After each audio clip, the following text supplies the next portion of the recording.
Hello, are you lost, baby girl? What's going on, guys? It's cruising podcast. It's just me today. Okay, so if my first line didn't give it away, we saw 365 days. It came out on Netflix, right? I heard a lot of things through on TikTok. It was like a big thing for some reason, and then on Twitter, a lot of people are talking about Massimo, talking about the Massimo guy and all that. So I had seen 50 Shades of Grey maybe like last year just for fun. It was one of those nights where we were bored. We saw it. Awful movie. Terrible. So I was like, is this like another 50 Shades of Grey? Is it going to be. Fuck it. Why not? It would be fun to watch. I want to talk about it with you guys because I think it would be fun. It's something we can just laugh about, talk about it.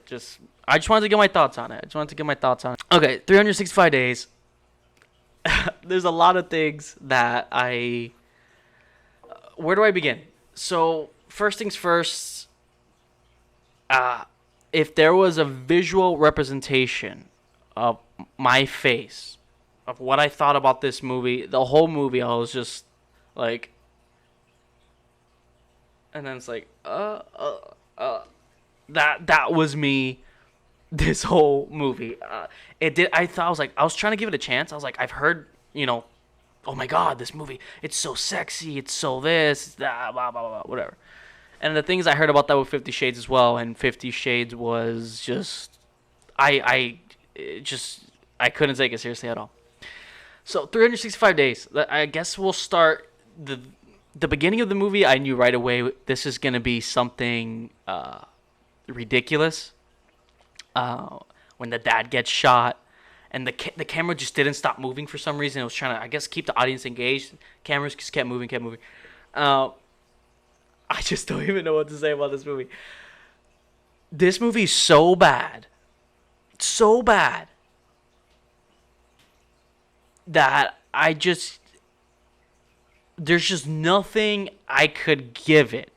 I think, and I mentioned 50 Shades of Grey a couple of times, I think 50 Shades of Grey is more of a coherent film than this. And I know the defense to this is people saying it's not about the plot. We know the plot sucks, but Massimo's so sexy. Massimo's so sexy. So that's what everybody's. So I'm like, you know what? So I went into this expecting it to be bad. I was like, okay, maybe we get like some sexy scenes. Maybe it's cool stylized stuff or something. I don't know. It'll be fun. Everybody's talking about it. And the guy is an attractive guy. And she's, who plays Laura, is a very attractive girl. Yet, when I was watching this movie, I was just laughing. There was nothing sexy about this movie. There was literally nothing sexy. The guy is a control freak, narcissist. Like, this is just everything that you don't want in a guy. And the things that Massimo does in this movie is what I think has Harvey Weinstein in jail.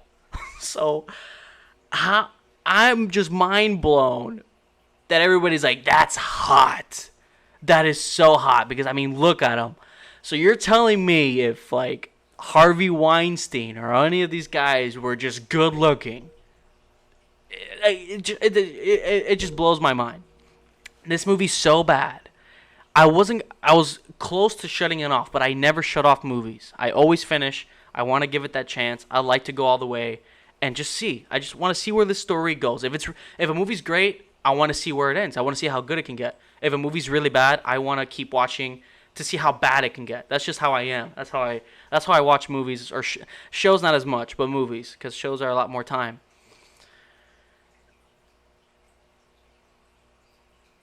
I guess let's just start with he kidnaps her and he tells her, "I saw you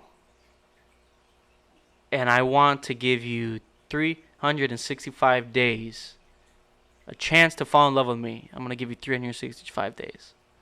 I kidnapped you, but this is entirely your choice. I won't touch you or do anything without your permission. You are in complete control. You have freedom of choice. But then it's like he says all that, but it's like, but if you deny me sex, I'm gonna grab you by the neck and bring you in close and tell her, hey baby girl, don't tease me like that, baby girl. I let's that that's where the movie lost me. That line. This guy must be a ninja because he appears out of the frame like he was a ninja. I mean, he must have jumped into the bushes in that scene where he tells her, "Are you lost, baby girl?" That line, and he says that 6 times, 6 times in this movie. Are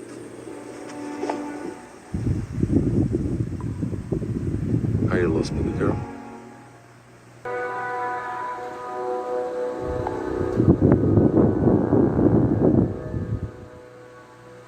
Are you lost, baby girl? Are you lost, baby girl? Rambling all over the place. This movie's so bad in every way possible. Not only from an ethical standpoint, a standpoint of being a human being, for women. This movie's just not okay for women at all. It's not okay, I think, for men. There was a couple of jokes on Twitter I saw, like, yo, I tried to be like Massimo. I have court next week. Like, that's so true. I think that this movie's just bad in that sense. I think the plot, I think we could all agree the plot is terrible. Is he attractive? Yes. Is she attractive? Yes, she's very attractive. That's it. And the movie makes them unattractive, if that makes any sense. Like, they're in this same toxic cycle in this movie where he wants her to fall in love with him. He's like, hey, it's totally your choice. I'm not going to force anything. But then if she disagrees with him about something, he either grabs her by the throat or ties her up in an airplane.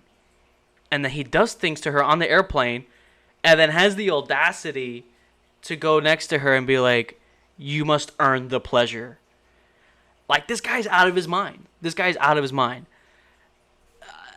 That being said, then she doesn't want anything to do with him. I get it. But then there's a scene in a hotel room where she goes in a robe. She sits on the couch. And she opens her legs, teasing the guy. When he goes to do something, and he actually starts getting, like, he ties her up, and it's borderline rape at that point. It's like getting there where I was getting uncomfortable. I was like, what is going on? This is almost rape, And then she's like begging him to stop. But you were teasing him that you did want to do it. Now you're in this situation. Then he tells her, I'm going to show you what you are missing out on. What you're missing out on. He brings another girl in.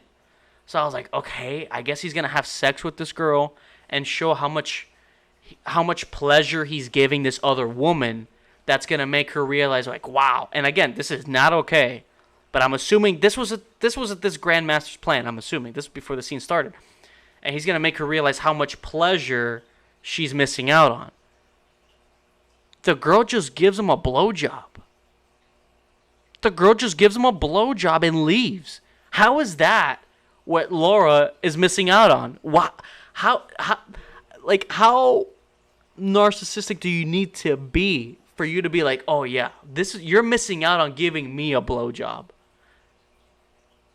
How does that give any pleasure to her? So then that happened. The girl just leaves. I was like, that's it? I thought, okay, I guess he's going to have sex with the girl. He's going to do things to this girl to show, hey, look, I give good pleasure to women. That's not the case at all. He's just like, yeah, look, she gave me a blowjob. You're missing out on that. Sorry. And the lower girl tied up is actually like, no, I can't see this. This is just the temptation. It's like, what? This movie's just so bad in so many ways, right? So then he unties her. She's like, leave me alone. She runs to her room, and she's crying. She's like, oh, my God, because it was almost rape. It's a very uncomfortable situation. But then the next scene, she's walking super confident, super badass, and she's ready to tease him again. Eating ice cream, licking the ice cream, teasing him in public. And then when he tries to do something again, she gets upset. So it's like this endless toxic cycle. And they're supposed to fall in love. It's just such a bad example for both sides, for men and women. It's just so bad. I'm not even trying to get serious on this, but is it like teaching women how to just be with a guy because he has money? Because she buys a lot of clothes, with his money, and that's okay. Is it teaching? Is it glorifying toxic relationships? Is it glorifying dominant men overpowering like a woman in a relationship? Because that's basically what happens in this movie, the whole movie. And then they fall in love through just because, from what we've seen in the movie, they only have sex. And there's a scene in a yacht. They have sex all over the yacht. People love this scene. Like, oh my God, goals, right? Goals. So I was like, all right. I heard all this before I saw the movie. So I was like, okay. Like, when we got to the yacht, I was like, oh, maybe this is the scene. Like, this is going to, where maybe this is where things turn a little bit, where I start to understand where everybody's coming from. They're arguing because he blames her for the drama that he's in with another gangster family, because she was dancing at the club, and I think she was drunk, and a guy was trying to rape her. And he's blaming her for that because of the way she went dressed. You're blaming someone that you kidnapped, you kidnap them, then you almost borderline rape her. Then right when you untie her from that almost near rape session, that you have to make her watch you get a blowjob from another woman that you're saying she's missing out on. After the borderline rape, then when he unties her, he's like, yeah, we got to be at the club in 2 hours, so I'll see you there. After all that, you're going to blame this girl for being drunk or a little reckless at a club, and then a guy that's you're in a business with tries to rape her. You're going to blame this girl? And then he's accusing her. He's yelling. It's this whole thing like, how dare you? How dare you? Look what you've caused. Even though he's fucking starting all this. This is all his fault. That she falls out of the ocean. She falls off the yacht. He saves her. And she's like, oh my God, you saved me. Let's have sex. And they have sex all over the yacht, which was the funniest scene. It's a montage of them having sex in random places on the yacht. I don't know how that's sexy. I found that so funny. It's like them like doing it on top of the yacht. Then it's like them doing it in the kitchen. Then it's them doing it on the freaking balcony. Then it's them doing it upside down. It's like is that supposed to be sexy? That was so funny. It just kept cutting on random things. Listen, the guy's attractive. The girl's attractive. I can understand where the attraction is, but this movie's just not it. Not it. I mean, look, if I had to rate this movie, I don't even think I rate it. It's just bad in so many ways. I'd give it like a 1 or a 2 just because, my God, I don't even know. There's a scene in this where his business partner, the older man, tells him, hey, they stole our cocaine. We're in deep shit. And then Massimo just looks at him, and he goes, He gets up from his fucking chair on the private jet, closes the curtain in front of him, and has the flight attendant give him a blowjob. Right behind the curtain of where this business associate is. That's a scene. That's a scene. And it's a 3-4 minute scene with music playing and the fuck. What is that? Whatever. I would give this movie like a 1 or a 2. A 1. A 1 because you know what?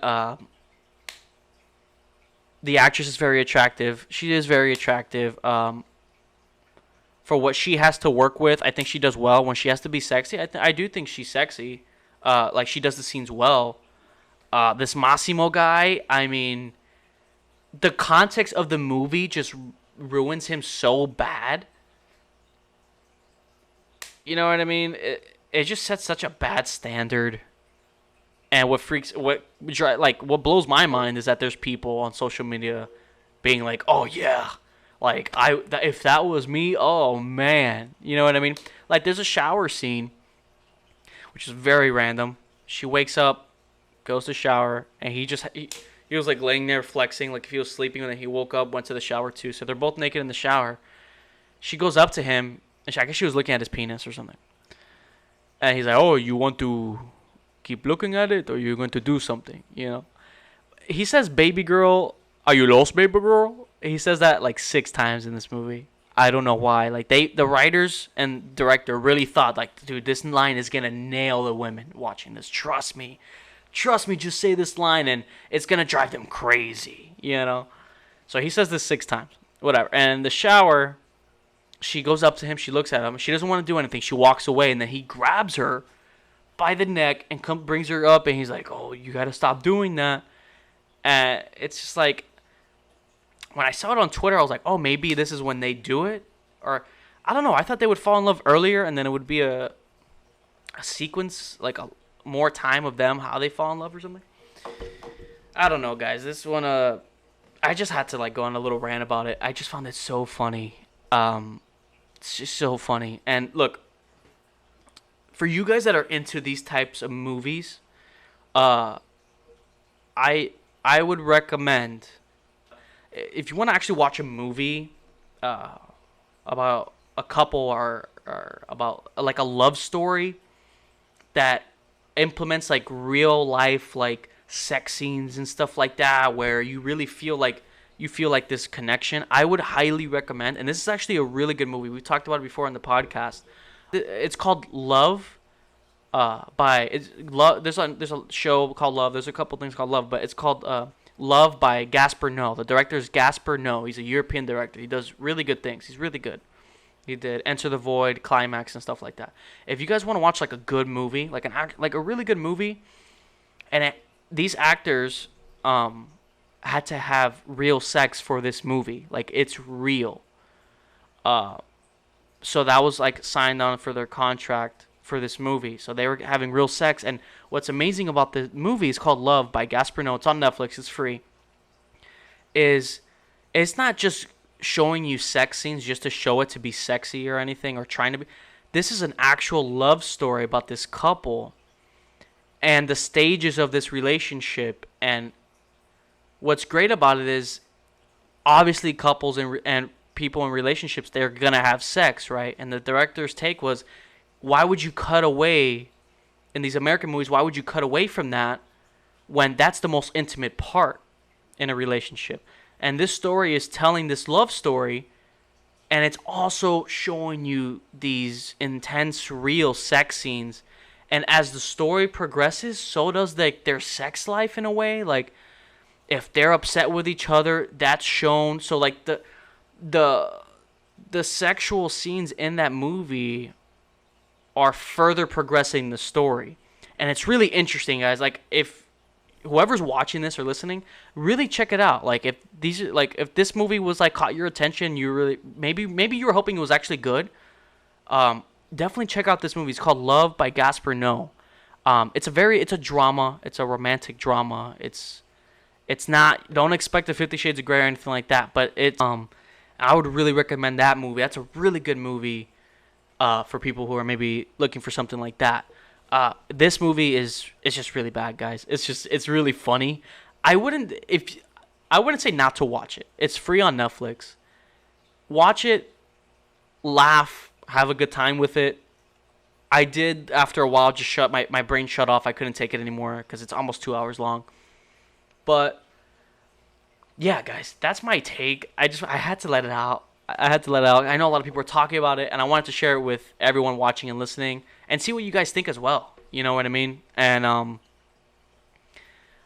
that's pretty much it, guys. I mean, let me know what did you guys think of this movie? Did you enjoy it? Did you I don't know. Let me know, baby girl. Because I don't know, man. I don't know.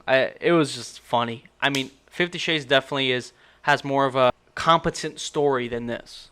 And even they're very similar. It's almost like the same thing, but that's I don't know. I had to ramble on this a little bit and share it with you guys. It's a movie everybody's talking about. I wanted to get my thoughts on it, and I'm not trying to be super formal about this review. Like we're all aware of what the movie is. I just want to talk about it, have some fun with it, and share it with you guys.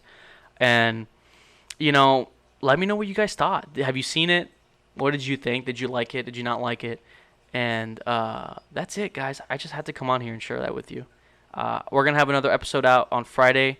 Our new short film is out as well, Presence. It's really cool.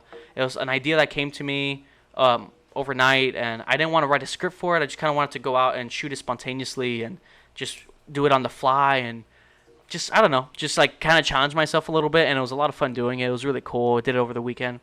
Thank you guys for watching that. Thank you guys for watching this video or listening to this podcast if you're listening, as always.